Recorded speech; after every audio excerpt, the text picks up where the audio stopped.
सवाल यह है कि क्या आप इन्फिनिट रिग्रेस ऑफ कॉजेस को लॉजिकल फैलेसी मानते हैं या नहीं मानते? हाँ या ना? मैं इन्हें लॉजिकल फैलेसी नहीं मानता हूँ, लेकिन मेरा प्रॉब्लम यह है कि जब मैं नहीं मानता हूँ तो I will continue with this logic जो फैलेसी नहीं हो। आप एक जगह रुक जाते हैं जाके, आप कहते हैं ये गेंद कैसे बनी, ये जजीरा कैसे बना, ये समंदर कैसे बना, ये ज़मीन कैसे बनी, और अचानक गॉड पे जाके आपको ब्रेक लग जाता है। एक बार आप सवाल नहीं करते कि भाई इनको बनाने वाला तो इनसे भी कॉम्प्लिकेटेड हो, वो कैसे बना, उसके बारे में आपने इत्मीनान कर लिया, वो हमेशा से है। तो अगर आप उसे हमेशा से मानते हैं तो फिर ये मान लीजिए कि कायनात हमेशा से है, क्या तकलीफ? अस्सलाम वालेकुम वरहमतुल्लाहि वबरकातुहू। अल्हम्दुलिल्लाह वस्सलातु वस्सलाम अला रसूलिल्लाह वअला आलिहि वसहबिहि अजमईन, अम्मा बाद। आपने सुना कि ये साहब इन्फिनिट रिग्रेस ऑफ कॉजेस को मानते हैं। क्या है ये जो वो मानते हैं? इस चीज को मानना, इन्फिनिट रिग्रेस ऑफ कॉजेस को, सरासर बेवकूफी है।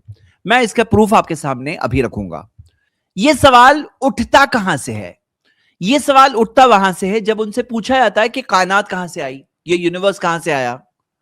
तो वो कहते हैं ये जो यूनिवर्स है इसका पिछले एक यूनिवर्स था, पहले एक यूनिवर्स था, उसमें से ये यूनिवर्स आया। ठीक है, आपने सवाल का जवाब नहीं दिया, बस पास कर दिया। तो हम कहते हैं ओके, इससे पिछला वाला जो यूनिवर्स था, यानी कि ये यूनिवर्स अगर 1 है, ये कायनात नंबर 1 है, तो इससे पहले वाली जो कायनात है उसे हम नंबर 2 दे देते हैं। जो यूनिवर्स 2 है वो कहां से आया? वो कहते हैं वो यूनिवर्स 3 से आया। ओके, 3 कहां से आया? 4 से आया। 4 कहां से आया? 5 से आया। 5 कहां से आया? तो टू इंफिनिटी, यानी कि अनलिमिटेड, यही चलता रहेगा। ये है इन्फिनिट रिग्रेस। और इनका कहना है, ये मानते हैं कि ये सही है, ये कोई गलत नहीं है। अब ये बात सरासर गलत है। इसकी मैं एक मिसाल आपको दूंगा जिसके जरिए हम आसानी से बात को समझ सकते हैं। मान लीजिए आपको 500 रुपए की जरूरत है और 500 रुपए आप एक पर्सन से मांगते हैं कि भाई आपके पास 500 रुपए है, और वो कहते हैं नहीं नहीं मेरे पास भी नहीं है, मैं अगले शख्स से मांगूंगा और मांग करके आपको देता हूं।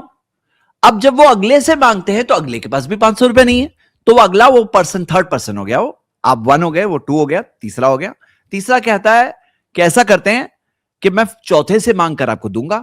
वो चौथे से मांगते हैं, चौथे के पास भी 500 रुपए नहीं है। अब सवाल यह है कि ऐसा अगर इन्फिनिटली चलता रहेगा तो आपको 500 रुपए मिलेंगे नहीं मिलेंगे? 500 रुपए जो आपको चाहिए थे, जो आपने उस दूसरे शख्स से मांगा, अगर हर कोई सिर्फ मांगता ही रहेगा तो आपको 500 रुपए मिलेंगे नहीं मिलेंगे? नहीं मिलेंगे ना, नहीं मिलेंगे ना, सिंपल बात है कि नहीं है? और अगर मिल गए तो मतलब किसी ना किसी के पास था, इसीलिए तो मिले ना। अगर सब मांगते ही रहेंगे इन्फिनिटली तो आपको 500 रुपए मिलेंगे ही नहीं, आप जहां थे बगैर 500 रुपए के वैसे ही रहेंगे।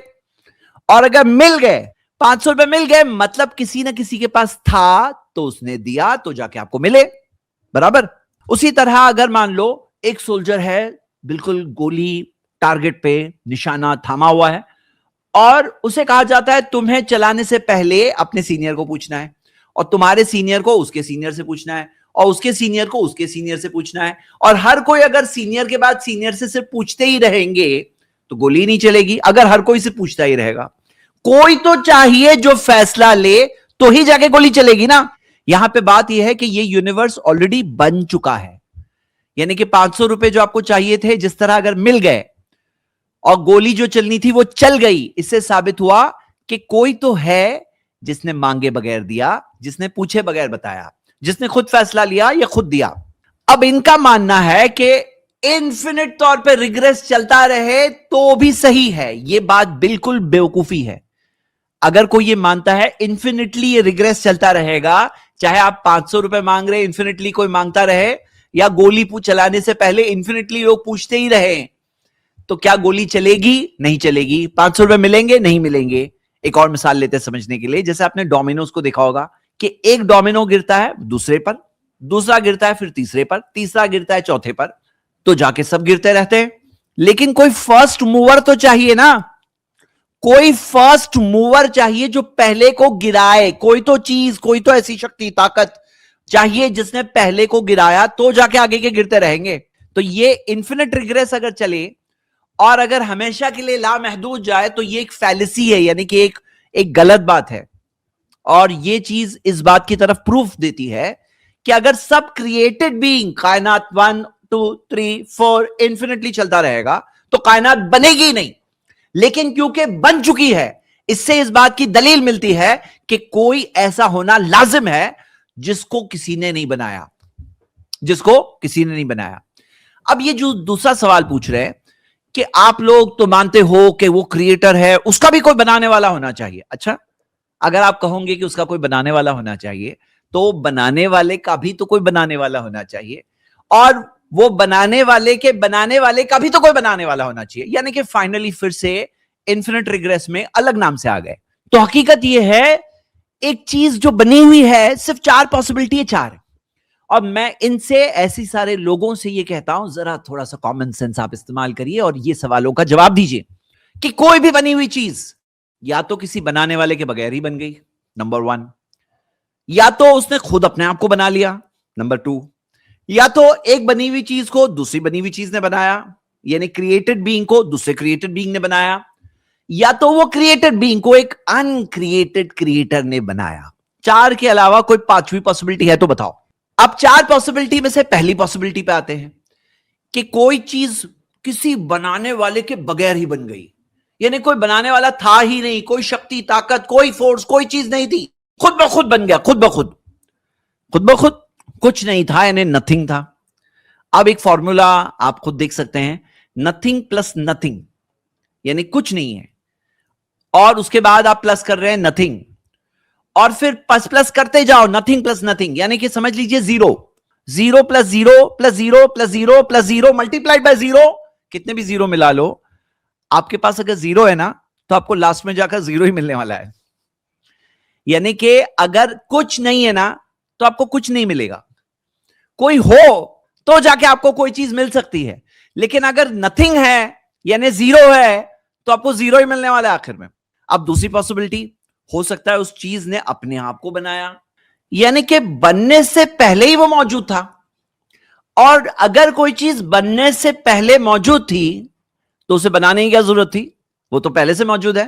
कोई चीज अगर वजूद में ही नहीं है तो उसके पास कोई चीज बनाने की ताकत भी नहीं होगी, अपने आप को बना रही है यानी पहले से वजूद में था, यानी कि कोई चीज वजूद में है भी और नहीं भी है। ये खुद एक इलॉजिकल बात हो गई। ये तो ऐसा है जैसे कि किसी शख्स की अम्मी ने अपने आप को जन्म दिया, अपने आप को जन्म दिया यानी कि जन्म देने से पहले ही वो मौजूद थी, तो अपने आप को जन्म देने की क्या जरूरत थी। तो ये बहुत ही इलॉजिकल और इम्पॉसिबल बात है। तीसरी पॉसिबिलिटी तो हम देख ही चुके हैं कि कोई बनी हुई चीज को कोई और बनी हुई चीज ने बनाया है। तो ये सवाल के अंदर हम देखते हैं कि पैदा होता है इन्फिनिट रिग्रेस। कायनात 1 को 2 ने बनाया, 2 को 3 ने बनाया, इन्फिनिटली, अनलिमिटेड। या 500 रुपए आपने मांगे दूसरे से, दूसरे ने तीसरे से, चौथे से, पांचवें से, इन्फिनिटली चल रहा है, अनलिमिटेड। तो यहां बात यह है, ये चीज तो बहुत ही लॉजिकल है। तो आखिर में एक पॉसिबिलिटी बाकी रहती है जिसे हम मानते हैं कि लाजिम है कि एक अनक्रिएटेड क्रिएटर रहे तो ही जाकर कायनात, ये यूनिवर्स और सारी चीजें वजूद में आ सकती है। अगर अनक्रिएटेड क्रिएटर नहीं है, ये कायनात ही वजूद में नहीं आएगी, वो गोली ही गन में से नहीं चलेगी, वो 500 रुपए आपको नहीं मिलेंगे, वो डोमिनो पहला नहीं गिरेगा तो आगे के डोमिनोज भी नहीं गिरेंगे। यही असलियत है। आपके सामने दोनों व्यूज हैं। अब आपको क्या मानना है? क्या आप ये मानेंगे कि इन्फिनिट रिग्रेस है, सही है जैसा इन्होंने कहा, ये मानकर अगर आप जिएंगे तो आप एक बहुत बड़ी रियलिटी को निग्लेक्ट कर रहे हैं, जो रियलिटी थोड़ी दिनों में जब आप अपनी कब्र में पहुंचेंगे, लाइफ खत्म होगी, जब एग्जाम का रिजल्ट आना शुरू हो जाएगा, तब आपको पता चलने वाला है। लेकिन समझदार इंसान वो है जो निशानियों को देख करके असलियत और रियलिटी को पहचाने और उस मुताबिक जिंदगी गुजारे। फैसला आपका है, रियलिटी आपके सामने है। उम्मीद करता हूं कि आप सही फैसला करेंगे इंशाल्लाह। शुक्रिया। अस्सलाम वालेकुम।